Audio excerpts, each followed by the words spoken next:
So before we go ahead to the next topic, तो हमने जो लास्ट सेशन में लास्ट लेक्चर में जितना भी हमने थ्योरी कवर किया था एक फटाफट से रिकैप कर लेंगे। तो इफ़ यू रिमेंबर हमने कल dual nature of radiation and matter chapter start किया था। I will just revise very quickly the most important topics. उसमें photo electric effect is one of the most important topic of that chapter. And if you remember photo electric effect क्या था? The emission of electrons from the surface of a metal when light of suitable frequency is incident on it. उसको क्या बोलते हो? Photoelectric effect. So you have to remember what is photoelectric effect. So the phenomena of emission of electron from a metal surface when radiation of suitable frequency is incident on it. Correct? तो ये जैसे एक schematic है कि हमारे पास एक incident light है which has suitable frequency। जब ये metal surface पे incident होगा तो यहाँ से क्या emit होंगे? Electrons, photo electrons. Then हमने कल एक्सपेरिमेंटल सेटअप देखा था फोटो इलेक्ट्रिक इफेक्ट को स्टडी करने का। इस एक्सपेरिमेंटल सेटअप में हमारे पास एक इवैक्यूएटेड ग्लास ट्यूब है विद अ क्वार्ट्ज विंडो। इसके अंदर एक इमिटर प्लेट है, फोटो सेंसिटिव प्लेट, जहाँ से इलेक्ट्रॉन्स इमिट होंगे। एक कलेक्टर प्लेट है जो इलेक्ट्रॉन को कलेक्ट करेगा। उसके बाद हमारे पास एक एमीटर है, एमीटर जो ये कलेक्टेड फोटो इलेक्ट्रॉन्स को मेजर करेगा। पक्का? Then we have a variable potential source, क्योंकि हमको इमिटर और कलेक्टर प्लेट के बीच में पोटेंशियल डिफरेंस हमको लगाना होता है और उसको चेंज भी करना होता है। तो वेरिएबल पोटेंशियल सोर्स है, उसमें एक वोल्ट मीटर है जो हमको बताएगा कि इमिटर और कलेक्टर प्लेट पे पोटेंशियल डिफरेंस है कितना, सो ऑन सो फोर्थ। और एक सोर्स ऑफ लाइट है जहाँ से फोटॉन्स इमिट होने वाले हैं। तो this was the basic experimental setup that we have already seen. उसके बाद हमने देखा था ऑब्जर्वेशंस। वर्किंग तो तुमको पता ही है, 3 स्टेप में वर्किंग मैंने बताया था आपको। पहला, when light is incident on the emitter plate electrons are emitted. लेकिन ये इलेक्ट्रॉन्स तब इमिट होंगे जब वो लाइट के पास, रेडिएशन के पास सफिशिएंट एनर्जी होगा to free the electron from the surface.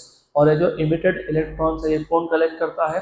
Collector plate. और इस इलेक्ट्रॉन्स को क्या बोलते हो? Photo electrons. तो 3 स्टेप में मैंने आपको बताया था working. Light of the photons is made to fall on the surface of metal surface, on the surface of metal plate E, and electrons are ejected from this metal surface. Then, लेकिन ये electrons कब emit होंगे? If the energy of the photon is greater than the energy required by the electrons to free from the surface. और ये जो electrons है इसको नाम क्या दिया था? Photo electrons. ये कौन कलेक्ट करेगा? Collector plate. पक्का पक्का, गुड। देन ये जो हमने फोटो इलेक्ट्रिक इफेक्ट का जो एक्सपेरिमेंटल सेटअप बनाया, तो उस सेटअप में हम लोग मेजर करते हैं करंट। क्या मेजर करते हैं? और उसको क्या बोलते हो? Photo electric current. तो जब तुम बोलते हो ऑब्जर्वेशंस, तो मोस्टली तुम ऑब्जर्व कर क्या रहे हो? करंट को। तो मैंने कल आपको बताया था कि मोस्टली इसमें जो ग्राफ होंगे उसमें करंट ये कॉमन है।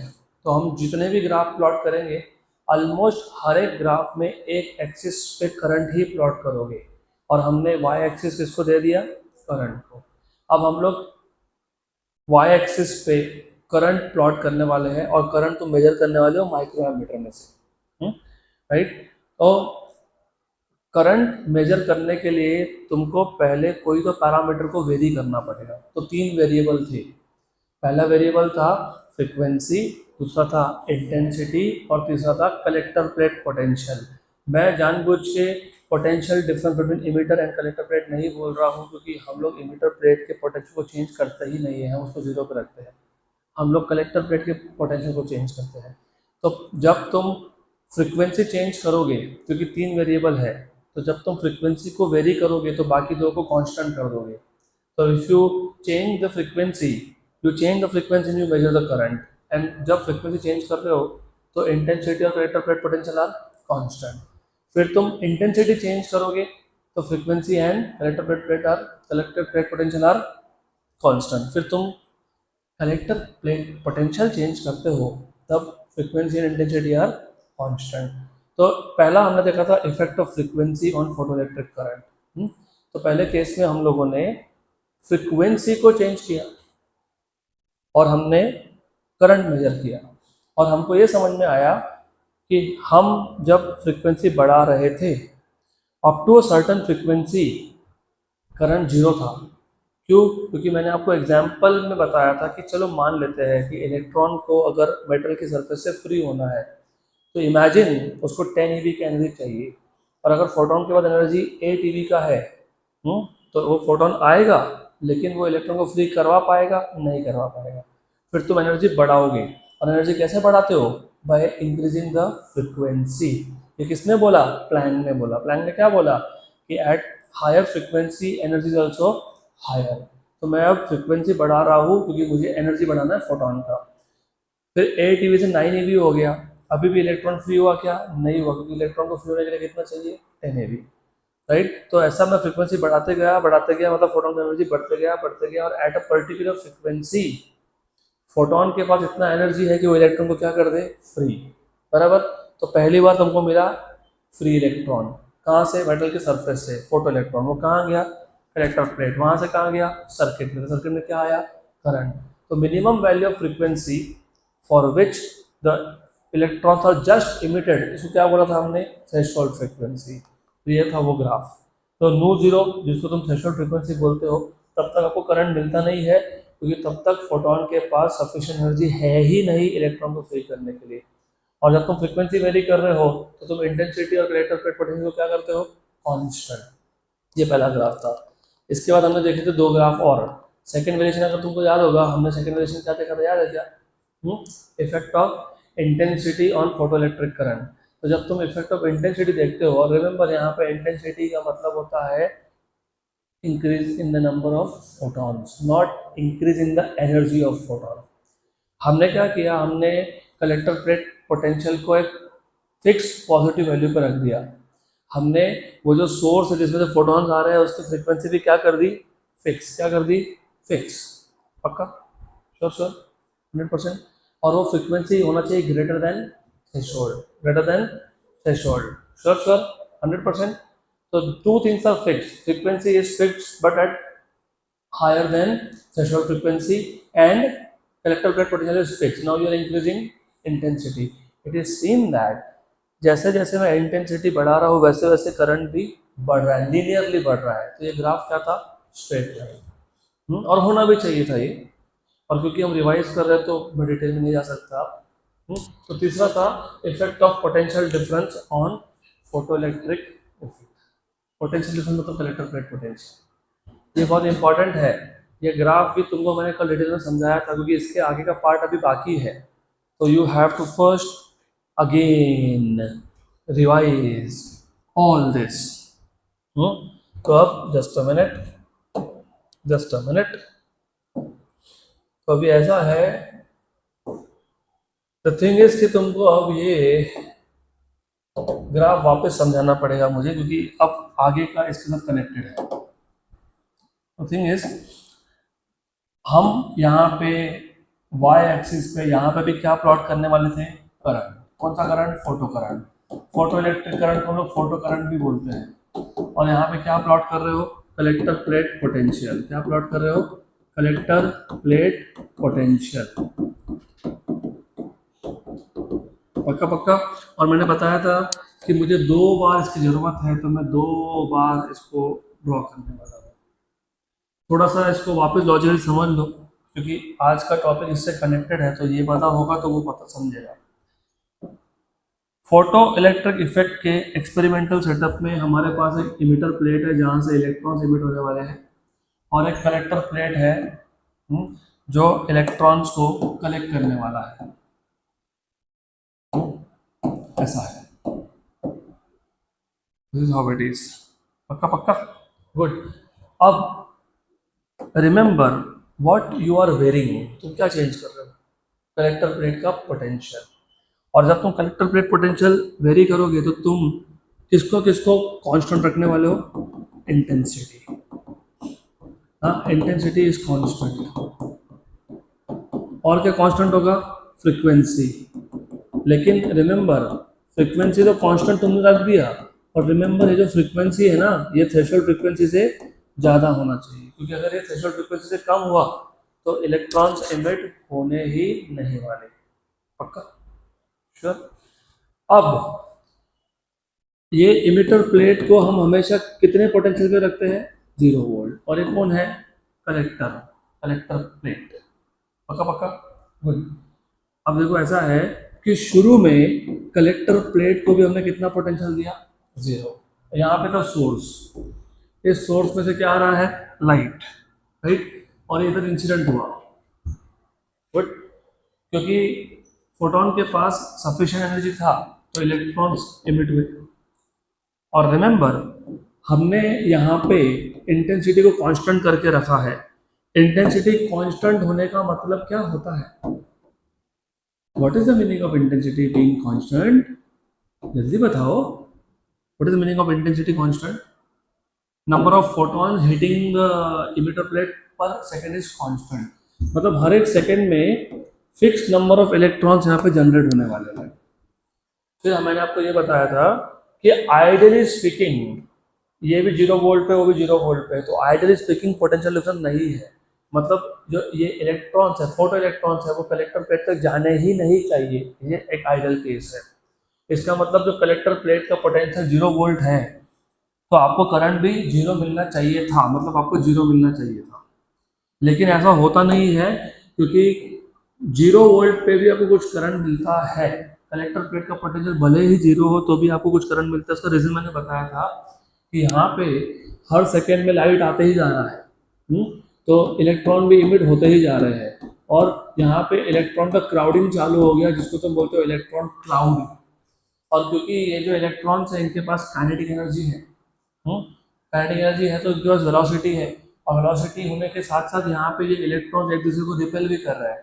सो because the electrons have kinetic energy, मतलब they have velocity, and because they are repelling each other, पीछे तो जा नहीं सकते क्योंकि पीछे तो और भी इलेक्ट्रॉन जनरेट होते जा रहे हैं ना, तो जाएंगे कहाँ पे, फॉरवर्ड, तो कहाँ जाएंगे, कलेक्टर प्लेट। इसका मतलब इवन दो कलेक्टर प्लेट भी 0 वोल्ट पे था फिर भी कुछ इलेक्ट्रॉन पहुंच ही गए, मतलब even at 0 volt you get some current. अब अगर मैं इस कलेक्टर प्लेट को हायर पोटेंशियल पे रखता हूँ, मतलब और भी इसका पोटेंशियल बढ़ाते जाता हूँ, पॉजिटिव पोटेंशियल, तो मैं जैसे जैसे पॉजिटिव पोटेंशियल करते जाऊंगा वैसे वैसे ज़्यादा से ज़्यादा इलेक्ट्रॉन आएंगे, मतलब करंट बढ़ेगा। पोटेंशियल को और बढ़ाया, करंट और बढ़ा, पोटेंशियल बढ़ाया, करंट बढ़ा। तो शुरू शुरू में ऐसा होता है, इनिशियली ऐसा होता है कि when you increase the current, increase the collector plate potential, और जब मैं बोल रहा हूँ इंक्रीज तो मैं पॉजिटिव पोटेंशियल की बात कर रहा हूँ, तो करंट बढ़ते गया बढ़ते गया बढ़ते गया, लेकिन एक स्टेज आने के बाद करंट हो गया सैचुरेट। क्या हो गया, सैचुरेट। इसको बोलते हो सैचुरेशन करंट। क्या बोलते हैं इसको, सैचुरेशन करंट। और ये होने का रीज़न मैंने बताया था आपको, मैंने आपको एक एग्जांपल के थ्रू बताया था कि ऐसा इमेजिन कर लो, इंटेंसिटी कांस्टेंट है तो number of photons per unit time constant है, मतलब नंबर ऑफ इलेक्ट्रॉन्स कांस्टेंट है। मैंने आपको बोला था कि ऐसा इमेजिन कर लो कि जब मैंने कलेक्टर प्लेट को 1 वोल्ट का पोटेंशियल दिया तो मान लो 3 इलेक्ट्रॉन आए, 2 वोल्ट किया तो 4 इलेक्ट्रॉन आए, 3 वोल्ट किया तो 5 इलेक्ट्रॉन पहुंचे। ऐसा मैं वोल्टेज बढ़ा रहा हूँ तो इलेक्ट्रॉन भी बढ़ते जा रहे हैं, राइट। इमेजिन कि इंटेंसिटी हमारी जितनी भी है वो कांस्टेंट है। इमेजिन हर सेकंड में 10 इलेक्ट्रॉन ही जनरेट हो रहे हैं, और ये 10 के 10 इलेक्ट्रॉन कलेक्टर प्लेट तक पहुंच गए जब तुमने कलेक्टर प्लेट के पोटेंशियल को मान लो 5 वोल्ट कर दिया। तो अगर 5 वोल्ट से कम था तो कम इलेक्ट्रॉन जा रहे थे, राइट। 0 वोल्ट पे मान लेते 2 पहुंचे, 1 वोल्ट पे 4 पहुंच गए, 2 वोल्ट पे 6 पहुंच गए, ऐसा करते करते 5 वोल्ट पे आते आते 10 के 10 इलेक्ट्रॉन पहुंच गए। हाँ, अभी 6 वोल्ट करूंगा तो 10 ही जाएंगे, 7 करूंगा तो 10 ही जाएंगे। क्यों? क्योंकि हर सेकेंड में प्रोड्यूस ही 10 इलेक्ट्रॉन हो रहे हैं, हाँ, क्योंकि इंटेंसिटी क्या था, कांस्टेंट। अब इसका सीधा कनेक्शन है हमारे अगले ग्राफ के साथ, इसके लिए तुम्हारा यहाँ पे ध्यान होना चाहिए, क्योंकि इंटेंसिटी फिक्स था तो number of electrons her second में जो प्रोड्यूस हो रहे हैं वो फिक्स है। क्योंकि वो फिक्स है तो करंट की वैल्यू एक स्टेज के बढ़ ही नहीं सकती है, इसको बोलते हैं सैचुरेशन करंट। तो ये था variation of photoelectric current with positive collector plate potential. अब हमने ये सेम नेचर चेक करना है for negative values of collector plate potential. तो अभी मैं क्या करने वाला हूँ, what I will do now is, अब ये जो कलेक्टर प्लेट है इसको हम लोग नेगेटिव पोटेंशियल पे डालेंगे, -1। अब होगा ऐसा कि जिस इलेक्ट्रॉन के पास सफिशिएंट एनर्जी है, और मैंने आपको ये भी बताया था कि जितने इलेक्ट्रॉन है सबके पास एनर्जी सेम नहीं होता है, क्योंकि कुछ इलेक्ट्रॉन सरफेस से फ्री होते हैं, कुछ इलेक्ट्रॉन सरफेस के अंदर से फ्री होते हैं। जो इलेक्ट्रॉन सरफेस के अंदर से फ्री होते हैं उनका एनर्जी कम होता है, क्योंकि वो अंदर से बाहर है, एनर्जी लॉस हुआ। जो सरफेस से फ्री होगा एनर्जी ज़्यादा है, इसका मतलब ये सारे इलेक्ट्रॉन की एनर्जी सेम नहीं है। इसका मतलब अगर मैं नेगेटिव पोटेंशियल करता भी हूँ तो जिस इलेक्ट्रॉन के पास ज़्यादा एनर्जी वो तो पहुँचने ही वाला है। 0 वोल्ट पे ज़्यादा पहुँच रहे थे, -1 पे कम पहुँचेंगे, लेकिन पहुँचेंगे। मैं -2 वोल्ट कर दूंगा तो और भी कम पहुँचेंगे, मैं -3 वोल्ट कर दूंगा तो और भी कम पहुँचेंगे। फाइनली मैंने नेगेटिव वोल्टेज को इतना ज़्यादा बढ़ा दिया कि एक स्टेज ऐसा आया कि एक भी इलेक्ट्रॉन वहाँ तक पहुँचा नहीं, बराबर। तो करंट क्या हो गया? 0। इस जिस नेगेटिव पोटेंशियल पे करंट की वैल्यू 0 होती है, क्या होती है? 0, उसको बोलते हो स्टॉपिंग पोटेंशियल। क्या बोलते हो? स्टॉपिंग पोटेंशियल या फिर cut off potential. Stopping potential और कट ऑफ। तो ये जो V0 है इसके दो नाम है, इसको कट ऑफ पोटेंशियल भी बोलते हैं, या फिर इसको स्टॉपिंग पोटेंशियल भी बोलते हैं। स्टॉपिंग पोटेंशियल इसलिए बोलते हैं क्योंकि हाँ इस पोटेंशियल पे एक भी इलेक्ट्रॉन कलेक्टर प्लेट तक पहुंचा ही नहीं, सबके सब रुक गए। अब अगर मैं दोनों ग्राफ को ओवरलैप कर देता हूँ तो यू सी ये है कंप्लीट पिक्चर। और ऐसा ही ग्राफ आपको दिया हुआ है नोट्स में या बुक्स में। तो going back to power point, ये सब जो मैंने बताया कल भी मैंने बताया था, देखो आ गया। अब सिर्फ इसमें कुछ चीज़ें जो तुमको मैंने मतलब बताई है, जैसे कलेक्टर प्लेट के पॉजिटिव पोटेंशियल को एक्सेलरेटिंग पोटेंशियल भी बोलते हैं। क्यों? लॉजिकली सोचो, इमिटर प्लेट से इलेक्ट्रॉन इमिट हुए, इलेक्ट्रॉन का चार्ज है नेगेटिव। सामने वाला प्लेट अगर पॉजिटिव होगा तो इलेक्ट्रॉन क्या होगा? उसका वेलोसिटी बढ़ेगा ना, अट्रैक्ट होगा, तो क्या होगा? एक्सेलरेट। तो उसको क्या बोलते हो? Accelerating potential. और अगर सामने वाला प्लेट में नेगेटिव कर दिया तो उसका वेलोसिटी कम होगा, तो क्या बोलोगे? Retarding potential. तो ये नेचर हमने देखा, पक्का। Going back to again graph. अब इसको याद रखना, और ये भी याद रखना कि हमने ये एक्सपेरिमेंट एक फिक्स्ड इंटेंसिटी परफॉर्म किया और एक फिक्स्ड फ्रीक्वेंसी पे परफॉर्म किया। अब हम लोग क्या करने वाले हैं? अब हम लोग ऐसा करेंगे, what we will do now is, हमने पहले ये एक्सपेरिमेंट एक गिवन इंटेंसिटी पे परफॉर्म किया। यहाँ पे फोटो करंट था, यहाँ पे कलेक्टर प्लेट पोटेंशियल था।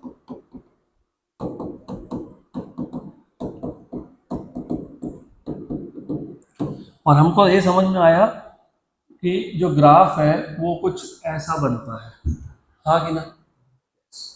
ये क्या है? सैचुरेशन करंट है। ये सैचुरेशन करंट है और ये स्टॉपिंग पोटेंशियल है, बराबर। This is stopping potential V0। ये हमने जो एक्सपेरिमेंट परफॉर्म किया वो एक फिक्स्ड फ्रीक्वेंसी पे किया, नू पे। और हमने जो एक्सपेरिमेंट परफॉर्म किया था वो एक फिक्स्ड इंटेंसिटी पे किया था, आई पे। अब मैं बोलूँगा हमने यहाँ पे जो एक्सपेरिमेंट किया ना वो एक इंटेंसिटी I1 पे परफॉर्म किया। किस पे किया? I1 intensity. अब अच्छे से सुन लेना, कंफ्यूजन होगा नहीं तो। मैंने बोला था कि 3 वेरिएबल है, जब तुम एक को वेरी कर दो को क्या कर रहे हो? फिक्स। तो हम यहाँ पे क्या वेरी कर रहे थे? Collector plate potential. तो क्या क्या फिक्स रखा था हमने? Frequency and intensity, frequency and intensity, बराबर ना? पक्का। अब हमने क्या किया? फ्रीक्वेंसी और इंटेंसिटी फिक्स रखा, कलेक्टर प्लेट पोटेंशियल वेरी किया, पूरा एक्सपेरिमेंट खत्म कर लिया। अब हमने एक नया इंटेंसिटी लिया, फ्रीक्वेंसी नहीं चेंज किया लेकिन इंटेंसिटी चेंज किया, और वापस पूरा एक्सपेरिमेंट रिपीट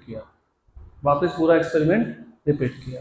तो अब हमको मिला एक नया graph, same type of graph, सिर्फ शिफ्टेड। अब ये शिफ्टेड क्यों है वो समझ लो, और स्टॉपिंग पोटेंशियल सेम क्यों है ये समझना बहुत इंपॉर्टेंट है। वापस थोड़ा सा हमको सोचना पड़ेगा।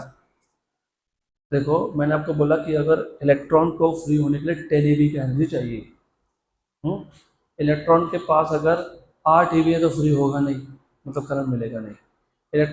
फोटोन के पास अगर 9 eV है तो भी फ्री होगा नहीं। फोटोन के पास जब 10 eV का आया तो इलेक्ट्रॉन फ्री हुआ, हाँ कि ना? मतलब 10 eV is the energy that is used by electron to free from metal surface, पक्का। और अगर अगर 11 ईवी का है तो भी फ्री होगा होगा।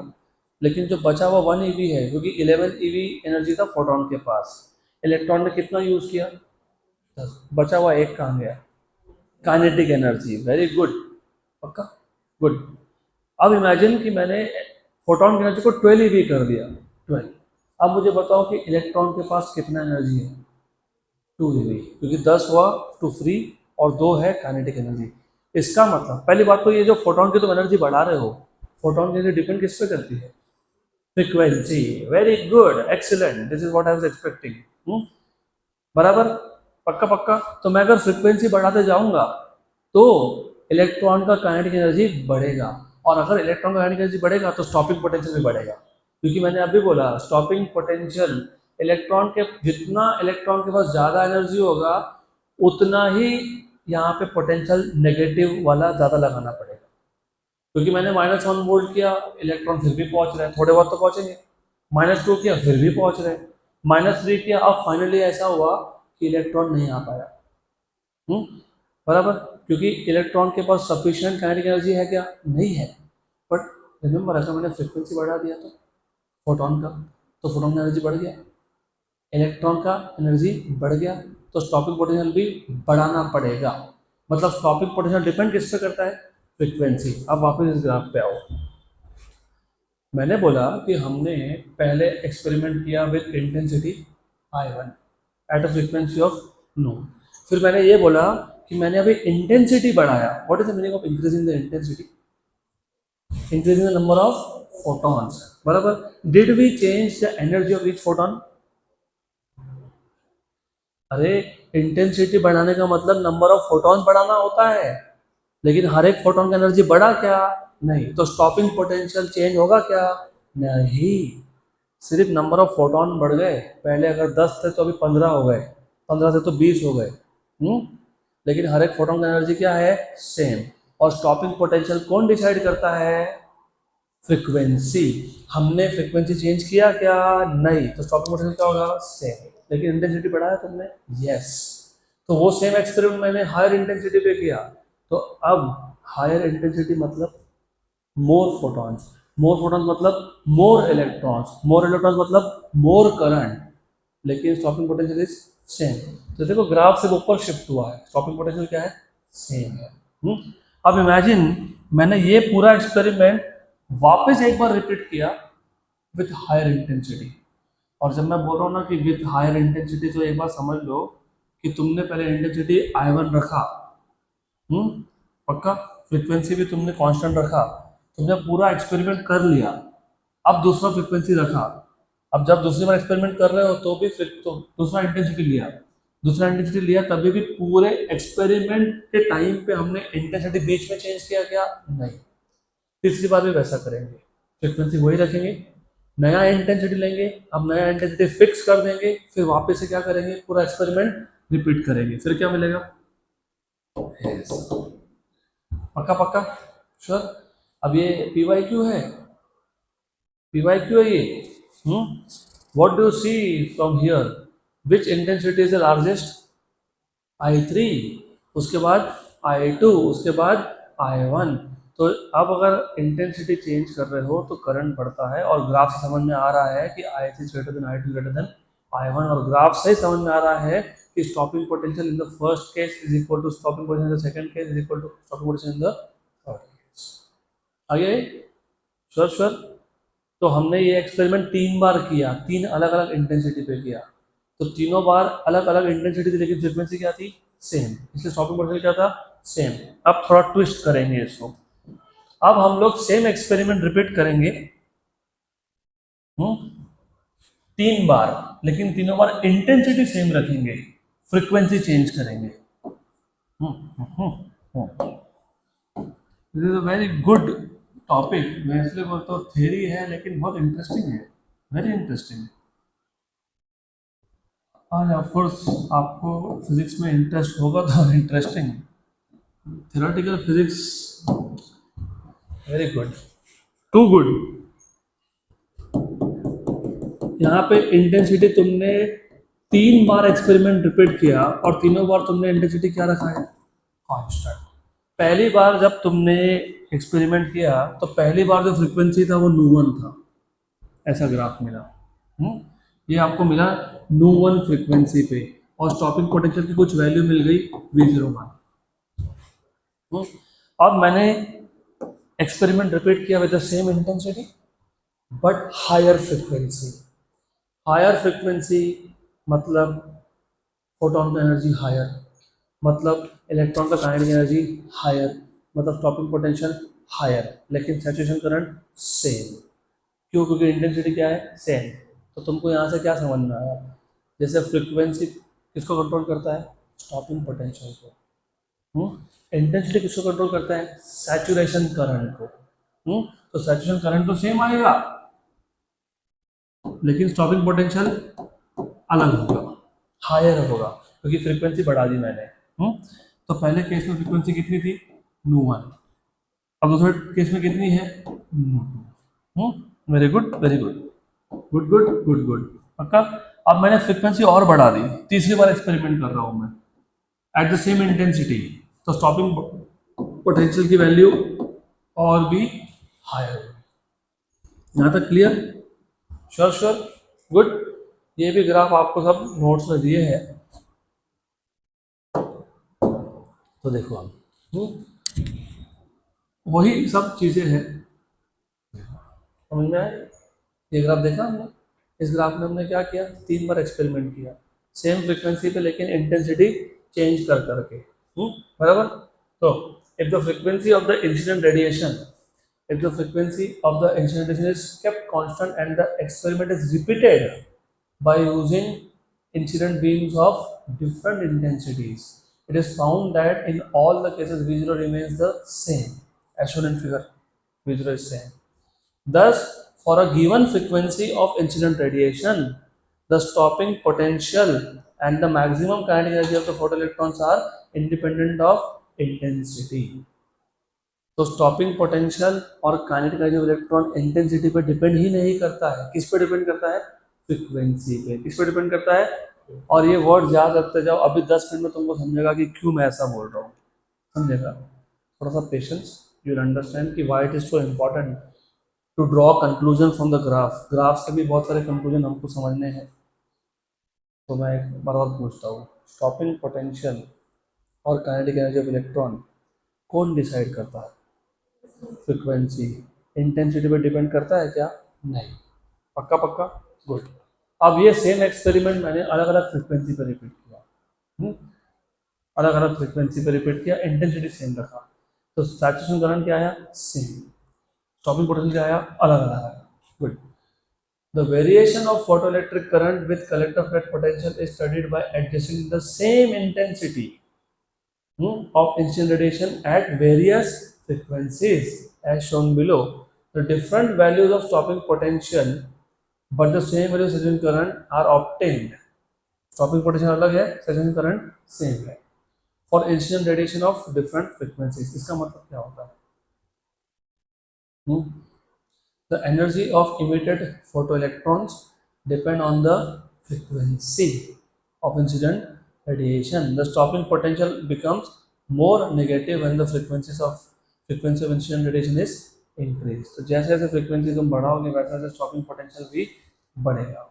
लॉजिकल भी है, फोटोन का फ्रीक्वेंसी बढ़ाना मतलब इलेक्ट्रॉन का काइनेटिक एनर्जी बढ़ाना, क्योंकि इलेक्ट्रॉन को फ्री होने के लिए जितना चाहिए उतना ही चाहिए। फ्रीक्वेंसी बढ़ा दी, काइनेटिक एनर्जी इलेक्ट्रॉन का बढ़ गया, काइनेटिक एनर्जी बढ़ गया, तो सामने वाला प्लेट जो है उसका पोटेंशियल मेरे को और भी नेगेटिव करना पड़ेगा इलेक्ट्रॉन को स्टॉप करने के लिए। पक्का? सही है। तो फ्रीक्वेंसी क्या क्या डिसाइड करता है? Stopping potential and kinetic energy of electron. बराबर। इंटेंसिटी क्या डिसाइड करता है? Saturation current, number of photons you can say, number of electrons emitted you can say. पक्का? श्योर? अब मैंने आपको ये बताया था कि ये जो चैप्टर है इसमें जो फोटोइलेक्ट्रिक इफेक्ट है उसमें मैक्सिमम ग्राफ जो है उसमें वाई एक्सिस पे कौन होगा? करंट। लगभग हमने टोटल अभी 5 ग्राफ स्टडी किए, 5-6 जो भी किए, 5-6 ऐसे एक ग्राफ ऐसा है जिसमें हम करंट नहीं प्लॉट करते, क्योंकि इस ग्राफ में हम लोग स्टॉपिंग पोटेंशियल का वेरिएशन देखते हैं विद फ्रीक्वेंसी, और जो तुमको मैं अभी बता चुका हूँ।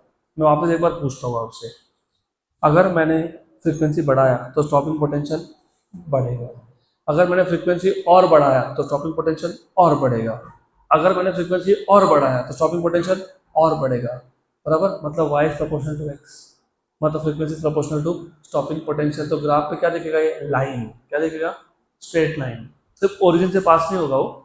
तो variation of stopping potential with frequency, तो मैं एक एक्सिस पे प्लॉट करने वाला हूँ स्टॉपिंग पोटेंशियल, दूसरे पे प्लॉट करने वाला हूँ फ्रीक्वेंसी।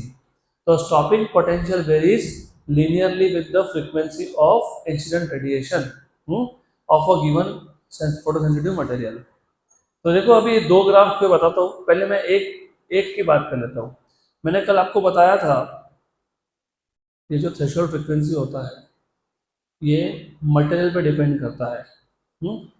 कॉपर के लिए अलग और आयन के लिए अलग, मतलब मेटल ए के लिए अलग, मेटल बी के लिए अलग। अब मेटल ए हो, बी हो, सी हो, डी हो, जो भी हो, हर एक मेटल के लिए अगर मैं फ्रीक्वेंसी बढ़ाऊंगा तो स्टॉपिंग पोटेंशियल बढ़ेगा। तो क्या आएगा, स्ट्रेट लाइन। तो ये एक मेटल के लिए आ गया। अगर मैंने इमिटर प्लेट मतलब मेटल प्लेट ही चेंज कर दिया, दूसरा मेटल लगा दिया, उसके लिए भी क्या होगा, सेम होगा। फ्रीक्वेंसी बढ़ेगा तो स्टॉपिंग पोटेंशियल बढ़ेगा, तो उसके लिए भी क्या आएगा, स्ट्रेट लाइन, लेकिन वो स्ट्रेट लाइन शिफ्टेड होगा, बराबर, करेक्ट। मैंने तीसरा प्लेट लिया तो और एक लाइन आएगा। और अगर आप देखोगे ये स्ट्रेट लाइन फ्रीक्वेंसी एक्सिस को, क्योंकि यहाँ पे एक्स एक्सिस पे कौन है, फ्रीक्वेंसी, वाई पे कौन है, स्टॉपिंग पोटेंशियल। तो ये जो लाइन है ये फ्रीक्वेंसी एक्सिस को जहाँ पे कट करता है वो होता है थ्रेशोल्ड फ्रीक्वेंसी। क्या होता है, थ्रेशोल्ड फ्रीक्वेंसी। और ये 50 के बाद में बताता हूँ मैं आपको, राइट। और मेटल बी जहाँ कट किया वो क्या है, थ्रेशोल्ड फ्रीक्वेंसी किसका, बी मेटल का, किसका, बी मेटल। तीसरा आएगा तो तीसरे का थ्रेशोल्ड फ्रीक्वेंसी मिलेगा, पक्का। तो कोई भी मेटल हो, नेचर क्या है, सेम है, सिर्फ थ्रेशोल्ड फ्रीक्वेंसी क्या है, अलग अलग है, हेंस प्रूव्ड, हो गया। So there exist a certain minimum frequency for which stopping potential becomes zero, हो तो ठीक है, कोई प्रॉब्लम नहीं है, डन। अब ये जितने भी ग्राफ तुमने देखे उसी को तुमको समराइज करना है, उसी को तुम क्या बोलते हो, कैरेक्टरिस्टिक्स ऑफ फोटोइलेक्ट्रिक इफेक्ट। तो तुमने क्या क्या सीखा, तुमने ये देखा था क्या कि एक सर्टन फ्रीक्वेंसी तक इमिशन होता ही नहीं है। जिस फ्रीक्वेंसी पे इमिशन होना स्टार्ट होता है उसको क्या बोलते हो, थ्रेशोल्ड फ्रीक्वेंसी। थ्रेशोल्ड फ्रीक्वेंसी से ज़्यादा फ्रीक्वेंसी होगी तो इमिशन होगा फोटोइलेक्ट्रॉन्स का, हाँ, कम पे होगा ना। उसी को इंग्लिश में लिखना है, for a given photosensitive material, मतलब for a given type of metal there exists a certain minimum cutoff frequency of incident radiation called as threshold frequency, below which no emission of photoelectrons is possible। तो ये जो तुमने graph से, जो भी तुमने graph से कंक्लूजन निकाले उसी को पॉइंट पर पॉइंट लिख दो, बन गया कैरेक्टरिस्टिक्स। दूसरा ग्राफ, डिड यू नोटिस दूसरे ग्राफ में अगर तुमने फ्रीक्वेंसी और कलेक्टर प्लेट पोटेंशियल को कांस्टेंट रखा है तो इंटेंसिटी वर्सेस करंट का ग्राफ क्या था, लीनियर था। और second conclusion, for a given frequency of incident radiation and collector plate potential the photoelectric current varies linearly with intensity of incident radiation, हो गया। तीसरा इंपॉर्टेंट है, तीसरा बहुत इंपॉर्टेंट है, और तीसरे के आगे थोड़ा अब एक्स्ट्रा इंफॉर्मेशन ऐड करना पड़ेगा। मैंने कल ही बोल दिया था आपको ये चैप्टर थ्योरी है बट मज़ेदार है, गुड, क्योंकि तुमको आप समझेगा कि एग्जैक्टली क्लासिकल थ्योरी मतलब wave theory. Remember remember remember, और मुझे भी बताओ फोटो इलेक्ट्रिक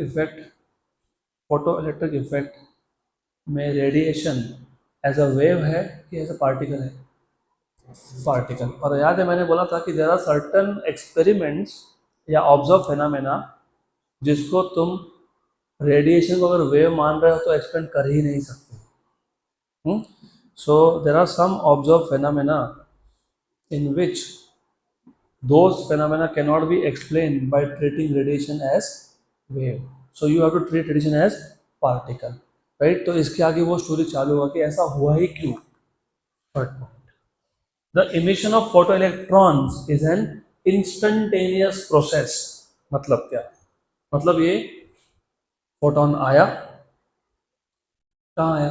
मेटल की सरफेस पे आया और वहाँ से इमीडिएटली क्या इमिट हुआ? Electron. So there is no time lag between the incident photon and the emission of photoelectron. So the emission of photoelectron is an instantaneous process, which means that there is no time lag between incident radiation and emission of photoelectrons. Photon आया, electron emit हुआ. It is instantaneous, immediate process. There is no time lag. ये याद रखना होगा पक्का. लेकिन condition है, photon के पास सफिशिएंट एनर्जी होना चाहिए, मतलब थ्रेशोल्ड फ्रीक्वेंसी से ऊपर फ्रीक्वेंसी होना चाहिए. पक्का? श्योर? गुड. तो ये तीन कैरेक्टरिस्टिक्स आर वेरी इंपॉर्टेंट. तीन. पहला था there is no emission below threshold frequency. दूसरा था इंटेंसिटी और फोटोइलेक्ट्रिक करंट का वेरिएशन कैसा है? लीनियर. और तीसरा था photoelectric effect is an instantaneous process. ठीक. अब ये याद रहेगा तो तुमको समझेगा कि वेव थ्योरी क्यों फेल हुआ. अगर मैं रेडिएशन को वेव मान लेता तो वो फोटोइलेक्ट्रिक इफेक्ट नहीं समझा पाएगा. तो failure of wave theory to explain the observation from experiment on photoelectric effect. By the way, कोई भी थ्योरी तब एक्सेप्ट होता है जब वो थ्योरी ऑब्जर्वेशन को सक्सेसफुली समझा पाए. थ्योरी थ्योरी होता है, उसको वेरीफाई करने के लिए एक्सपेरिमेंट होते हैं. और एक्सपेरिमेंटली हमने अगर वेरीफाई कर दिया कि देखो थ्योरी नहीं बोला था वही एक्सपेरिमेंट में हो रहा है, तो वो थ्योरी एक्सेप्ट होता है. नहीं तो कोई भी आएगा कुछ भी बोल देगा. ऐसा नहीं होता ना. If I come tomorrow and से नया कुछ नया बलता थ्योरी बता दिया, मान लोगे क्या उसको? You have to verify with the help of experiments, right. तो भी वेव थ्योरी क्यों फेल हुआ एक एक करके देखते हैं. मोस्ट ऑफ द ऑब्जर्वेशन, ये जो सारे ग्राफ थे कहाँ से आए ग्राफ? ये सारे ग्राफ कहाँ से आए? एक्सपेरिमेंट से. बराबर. ये ग्राफ तुमने अपने मन से तो प्लॉट किए नहीं, ये तो हम लोगों ने ऑब्जर्वेशंस किए, एक्सपेरिमेंट किए, वहाँ से आए ना. मतलब वेव थ्योरी कम से कम ये जो ग्राफ है इसको समझा दे, नहीं समझा पाएगा वो. देखो तुम क्या है, most of the observations from photoelectric effect, from experiment on photoelectric effect could not be explained by wave theory of electromagnetic radiation. क्यों नहीं? Number one, wave theory predicts that emission of photoelectron is not an instantaneous process. हमने अभी देखा emission of photoelectron क्या होता है? Instantaneous process होता है. मतलब फोटोन आया और अगर फोटोन के पास सफिशिएंट एनर्जी है तो इलेक्ट्रॉन इमिट हुआ. अगर फोटोन को एनर्जी नहीं है तो इलेक्ट्रॉन ना अभी इमिट हुआ ना बाद में इमिट होगा. हाँ कि ना? पक्का. अब वेव थ्योरी का बोलने का क्या मतलब है? देखो वेव थ्योरी थोड़ा अलग तरीके से समझाता है चीज़ों को. अकॉर्डिंग टू वेव थ्योरी, अगर एक मेटल सरफेस से इलेक्ट्रॉन को फ्री होने के लिए 10 eV एनर्जी चाहिए. कितना चाहिए? 10. कितना चाहिए? 10 eV. कितना चाहिए? 10. इमेजिन हर एक सेकंड में 2 eV का एनर्जी इंसिडेंट हुआ. कितना? 2 eV. तो according to photoelectric effect, photon आया, कितने एनर्जी का फोटोन आया? 2 eV. इलेक्ट्रॉन को फ्री होने के लिए कितना चाहिए था? 10 eV. इलेक्ट्रॉन फ्री होगा क्या? नहीं. इमिशन होगा क्या? नहीं होगा. पक्का. वेव थ्योरी का ऐसा बोलना है हर सेकंड में कितना आया? 2. बराबर. तो 10 eV जमा होने में कितना टाइम लगा? 5 सेकेंड. कितना? 5 सेकेंड. तो वेव थ्योरी बोलता है कि 5 सेकेंड के बाद इलेक्ट्रॉन इमिट होगा. मतलब वो प्रोसेस इंस्टेंटेनियस हुआ क्या फिर? नहीं. तो wave theory predicts that emission of photoelectron is not an instantaneous process. मतलब जो सरफेस है वो सफिशिएंट टाइम लेता है, from few minutes to few hours, to accumulate sufficient energy to knock out electrons. The metal surface requires reasonable time from few minutes to few hours to accumulate sufficient energy to free the electron from the surface of metal. Pakka? It also predicts that greater the intensity of radiation, incident radiation, less is the time required for emission and vice versa. अब इसका मतलब समझ लो, photo electric effect में हमने अभी देखा intensity बढ़ाने का मतलब क्या होता है? नंबर ऑफ फोटॉन्स बढ़ाना. ठीक. थोड़ा लॉजिकली सोचो. अब पहली बात, अगर अगर फोटोन के पास एनर्जी 2 eV है और इलेक्ट्रॉन को फ्री होने के लिए 10 eV चाहिए, इलेक्ट्रॉन फ्री होगा कि नहीं होगा? होगा ही नहीं, नहीं होगा, सही बात है, अकॉर्डिंग टू फोटोइलेक्ट्रिक इफेक्ट। और एक्सपेरिमेंट भी तुमको वही बताता है कि फ्री नहीं होने वाला। श्योर, 100% पक्का। और वेव थ्योरी के हिसाब से अगर 2 ईवी का एनर्जी हर सेकंड में आ रहा है तो 10 ईवी कलेक्ट करने में कितना लग गया टाइम? 5 सेकंड। मैंने एक एग्जांपल दिया तुमको, वो मिनट्स में भी होता है, आवर में भी होता है। जब तक सफिशिएंट एनर्जी कलेक्ट नहीं होता तब तक इलेक्ट्रॉन फ्री होता है क्या? नहीं। एक बार हो गया तो होता है क्या? हाँ। ऐसा थ्योरी का बोलना है, एक्सपेरिमेंटली वेरीफाई हुआ ही नहीं है, राइट। तो फोटोइलेक्ट्रिक इफेक्ट के हिसाब से, फोटोइलेक्ट्रिक इफेक्ट या एक्सपेरिमेंट के हिसाब से वो प्रोसेस क्या है? इंस्टेंटेनियस। और ये क्या है? Not an instantaneous process. सही है। हमको तो ऑलरेडी पता है कि फोटोइलेक्ट्रिक इफेक्ट सही था और ये गलत है। दूसरा ये, अब इमेजिन पहले हर सेकंड में कितना एनर्जी आ रहा था? 2 eV। तो कितना टाइम लग रहा था? अब मान लो कि मैं इंटेंसिटी बढ़ा देता हूँ। इंटेंसिटी बढ़ाना मतलब एनर्जी बढ़ाना। अब मान लो कि 1 सेकंड में 5 ईवी का एनर्जी आ रहा है। कितना आ रहा है? 5। तो 10 ईवी जमा करने के लिए कितना टाइम चाहिए? 2 सेकंड। तो इंटेंसिटी बढ़ाया तो इमिशन के लिए टाइम कम लगा, ऐसा थ्योरी का बोलना है। It also predicts that the greater the intensity of radiation less is the time required for the emission and vice versa. अगर मैं इंटेंसिटी कम करता हूँ, पहले 1 सेकंड में 2 ईवी था, अभी 1 सेकंड में 1 ईवी है, तो कितना टाइम लगेगा? 10 सेकंड। तो higher the intensity less is the time for emission and lower the intensity high is the time for emission. ये प्रिडिक्शंस है, ये बेसिकली सिर्फ थ्योरी है, ऐसा कभी प्रूव हुआ ही नहीं। पक्का? गुड। ये था उसका पहला फेल्यूर। दूसरा भी है, since large incident intensity implies larger energy, the electrons are expected to be emitted with larger kinetic energy। पक्का पक्का। तो according to wave theory, intensity बढ़ाना मतलब क्या? क्या बढ़ाना? Energy, right. और वेव थ्योरी के हिसाब से इंटेंसिटी बढ़ाना मतलब फोटोन का एनर्जी बढ़ाना, लाइट का एनर्जी बढ़ाना। और लाइट का एनर्जी बढ़ेगा तो किसका एनर्जी बढ़ेगा? इलेक्ट्रॉन का बढ़ना चाहिए। लेकिन ऐसा दिखा क्या हमको? नहीं, ऐसा हुआ ही नहीं। तो remember, according to wave theory, large intensity means large energy, which should mean कि electron to be emitted with larger kinetic energy. But the observations show that kinetic energy of emitted electron is independent of intensity of incident radiation। Intensity तुम कितना भी कर दो, electron का kinetic energy बढ़ ही नहीं रहा है। क्योंकि हमको अभी पता है कि इंटेंसिटी बढ़ने का मतलब नंबर ऑफ फोटॉन्स बढ़ना होता है। फोटॉन्स एनर्जी बढ़ता है क्या? नहीं। Also according to wave theory, frequency has no role in determining the kinetic energy of emitted electron, which is in contradiction with the observation। हमने अभी देखा काइनेटिक एनर्जी ऑफ इलेक्ट्रॉन कौन डिसाइड करता है? फ्रीक्वेंसी। ये तो उल्टा बोल रहा है, बोल रहा है कि फ्रीक्वेंसी का कोई लेना देना ही नहीं है। दिस थ्योरी टेल्स यू कि frequency has no role in determining the kinetic energy of electron. हमने जो एक्सपेरिमेंट से देखा वो इसका एग्जैक्टली उल्टा है। पक्का? तो फ्रीक्वेंसी क्या डिसाइड करता है? Kinetic energy. तो काइनेटिक एनर्जी किस पे डिपेंड करता है? फ्रीक्वेंसी। और किस पे नहीं डिपेंड करता है? इंटेंसिटी। श्योर श्योर, पक्का पक्का। तो ये थे failures of wave theory. Sure. अब आइंस्टाइन ने इसी फोटो इलेक्ट्रिक इफेक्ट को अपने हिसाब से समझाया in the form of postulates. तो Einstein postulates of quantization of energy and photo electric equation.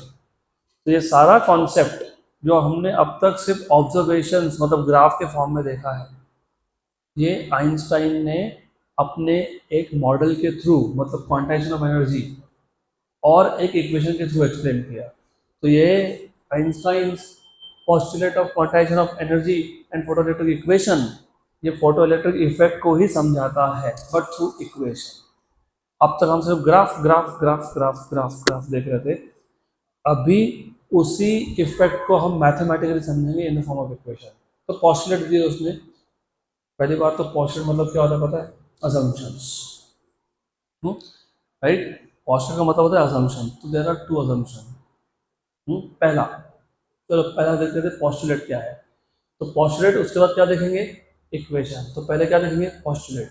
पहला पॉस्टुलेट, फर्स्ट पॉस्टुलेट, और रेडिएशन ऑफ फ्रीक्वेंसी नू, जैसे हमारे पास लाइट सोर्स है, इसमें से क्या आ रहा है?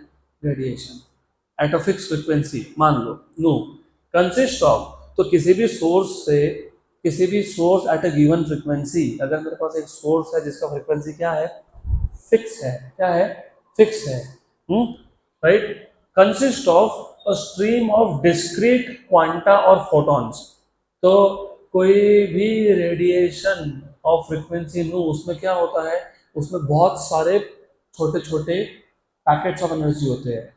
कंसिस्ट ऑफ डिस्क्रीट, कंटिन्यूस नहीं, डिस्क्रीट, अलग अलग packet with the same energy, right. And the energy of each photon is h no.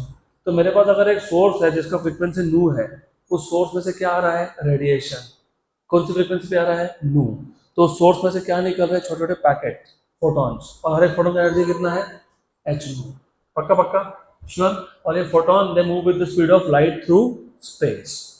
Sure sure, 100% पक्का। अब when radiation of frequency nu is incident on a photosensitive surface, तो ये एक source में से, और सोर्स का फ्रीक्वेंसी कितना था? नू। उसमें से क्या आया? फोटॉन। हर एक फोटोन का एनर्जी कितना है? h nu. और जब ये फोटॉन एक मेटल सरफेस पे या फोटोसेंसिटिव सरफेस पे जाएंगे, तो इन फोटॉन का पता है क्या होगा? कोलिजन होगा। क्या होगा? Collision. So when radiation of frequency nu is incident on a photosensitive surface, there are collision. किसमें? फोटॉन्स में। और किसमें? इलेक्ट्रॉन्स। कौन से इलेक्ट्रॉन्स? मेटल सरफेस में जो एटम्स है उनके electrons, and electrons of the atoms of the emitter. पक्का। ड्यूरिंग सच कोलिजन, जब फोटोन का इलेक्ट्रॉन के साथ कोलिजन हुआ, तो फोटोन ने अपना पूरा एनर्जी किसको दे दिया? इलेक्ट्रॉन को। और कैसे दिया? इंस्टेंटेनियसली दिया। तो during such collision photons transfer their entire energy, और एंटायर पूरा का पूरा entire energy to the electron without any time lag, मतलब इंस्टेंटेनियस। पक्का। अब इसका मतलब थोड़ा सा और समझाता हूँ तुमको मैं वही नंबर्स यूज करूंगा क्योंकि तुम कंफर्टेबल हो गए। अब इलेक्ट्रॉन को अगर फ्री होने के लिए 10 eV चाहिए, और फोटोन के पास 12 eV है, तो ऐसा नहीं होगा कि फोटोन बोलेगा तेरे को 10 चाहिए ना, तो 10 ले, 2 मैं रख लूंगा। पूरा का पूरा देगा, क्योंकि फोटोन ने एनर्जी दिया, फोटोन डिसअपियर हो गया, गायब, खत्म। तो 12 में से इलेक्ट्रॉन ने 10 यूज किया खुद को लिबरेट करने के लिए, मतलब फ्री करने के लिए, और 2 कहाँ गया? Kinetic energy. इसी को हम अभी इक्वेशन के फॉर्म में लिखेंगे। पक्का। और ये सारा प्रोसेस क्या है? इंस्टेंटेनियस है, विदाउट टाइम लैग। तो चलो इक्वेशन तो बनता रहेगा। Let me ask you question, what is energy of photon? h nu, h nu, energy required by electron to become free from surface, जिसको मैं कब से 10 eV 10 eV 10 eV बोल रहा हूँ ना, 10, उसको एक्चुअली हम लोग बोलते हैं वर्क फंक्शन। क्या बोलते हैं? The minimum energy required by electron to free itself from the metal surface is called as work function. उसको हम लोग फाई नॉट से डिनोट करते हैं। फाई नॉट किससे? Phi naught. तो फाई नॉट ये 10 eV है, और फोटोन की एनर्जी h nu ये 12 eV है, बराबर। h nu क्या है? 12 आया, मतलब h nu आया। उसमें से फ्री होने के लिए कितना लगा? 10, मतलब फाई नॉट। बचा हुआ 2 कहाँ गया? Kinetic energy. बन गया equation, h nu equal to phi naught plus kinetic energy. अब वो बनाएंगे हम लोग। The absorb energy h nu by electron from the photon is used in 2 ways. Number 1, to liberate itself from the metal surface. A part of the energy is used in liberating the electron from the surface. The minimum energy required to free the electron from a given surface is called as work function of the material of the surface. और ये material to material change होता है। और जो बचा हुआ part है वो kinetic energy. The remaining part, कितना पार्ट बच गया? h nu minus phi zero. अभी तो बोला मैंने, h nu आया, फाई जीरो यूज हुआ, तो H2 equal to 50 plus kinetic energy, H2 equal to 50 plus kinetic energy, तो what is kinetic energy? H2 minus 50. So the remaining part H2 minus 50 appears as kinetic energy of the liberated electron. बराबर? If an electron does not lose any part of this energy in collision inside the surface, अब याद करो कल तुमको मैंने बताया था हर एक इलेक्ट्रॉन सरफेस से नहीं आता है, कुछ अंदर से भी आता है।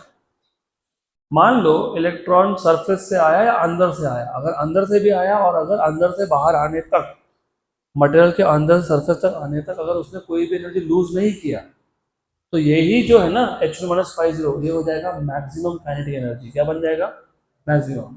So if an electron does not lose any part of this energy in collision inside the surface and escapes with maximum possible kinetic energy. पक्का पक्का? श्योर? गुड। तो बन गया equation H2 equal to 50 plus kinetic energy, so kinetic energy H2 minus 50, पहला equation. इसको भी हम लोग आइंस्टाइन्स फोटोइलेक्ट्रिक इक्वेशन ही बोलते हैं। Then what is kinetic energy?